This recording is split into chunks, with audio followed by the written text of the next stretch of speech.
We are downtown today visiting the public library because they've got a new item for you to check out to help with those you may know with dementia, Alzheimer's, and all things of that sort. It's called the MindSpark Memory Kit. I'm going to go ahead inside and meet Will so I can learn more about it. Well, hello, Will. Simon, nice to meet you. Thank you. Nice to meet you too. Yeah, thank you. It's so great to be at the library. It's always great to be at a library. It is. And today we're talking about something that can literally help our brains, our memory. Tell us about them. Yeah, so we're actually, one of our new offerings that we have is called MindSpark. They're memory kits. They're designed to actually help people with dementia and other cognitive issues. And so they actually use something called reminiscence therapy, which is basically talking about the past as a way to kind of help for the future. So a way to, think about and talk about your past memories. And so that way folks can remember more, have more sharing with somebody. It's great not only for the individual who's having this issue, but for their caretakers as well. Because one of the most frustrating parts about dementia, Alzheimer's, things like that, is the fact that there's not these memories being made. Mm-hmm. And so this is designed to relive those memories and actually help create new ones and new memories, as well as enhance the mood and feeling of the conversation. That's incredible. And I think we all know someone who has suffered from dementia. Me, myself, my grandmother had it. In what ways do these things help them? And so what it basically does, and there's amazing things in here. You have puzzles, conversation cards, which is actually my favorite one right here. These conversation cards are designed so that way you're like, oh, let's look at a roadmap. And that would be MindSpark, those memories there that you're able to use. And so they would look at it, and there's actually questions on the back that are designed that an individual can ask about them. So if I were the caregiver and you were the individual that we're speaking to, I'd say, oh, take a look, it's an egg beater. And then we would say, what is your favorite breakfast food? And then we would have a good conversation. So what is your favorite breakfast food? Eggs and bacon. Oh, okay. Yeah. And so what kitchen utensils do you use the most often when you're making eggs and bacon or whatever you use?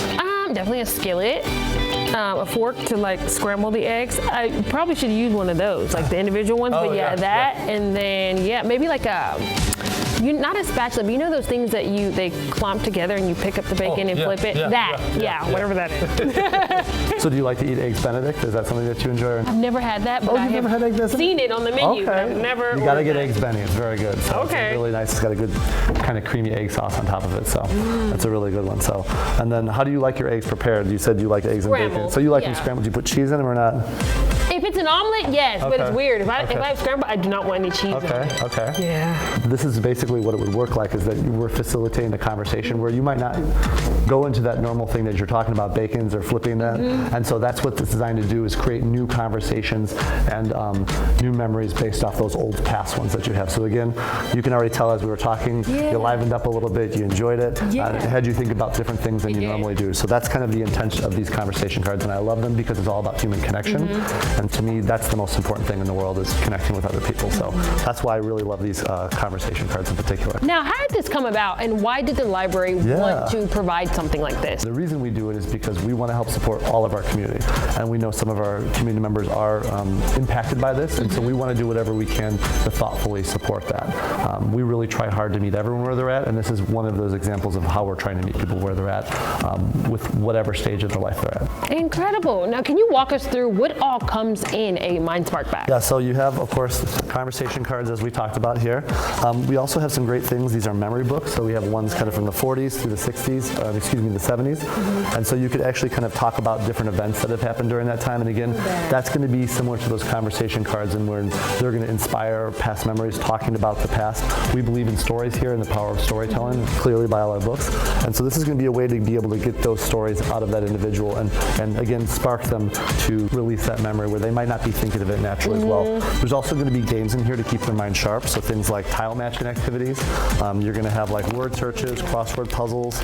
One of the other fun things you can do is, if you're feeling artistic, you can actually do a watercolor bit. Yep. So this is one of the only things that we have to replace every time, because once you paint on it, you can't erase it. It's yours. And then we have some puzzles here. So we actually have some dogs eating some Italian food here, it looks like. We love that, yeah. So they're not playing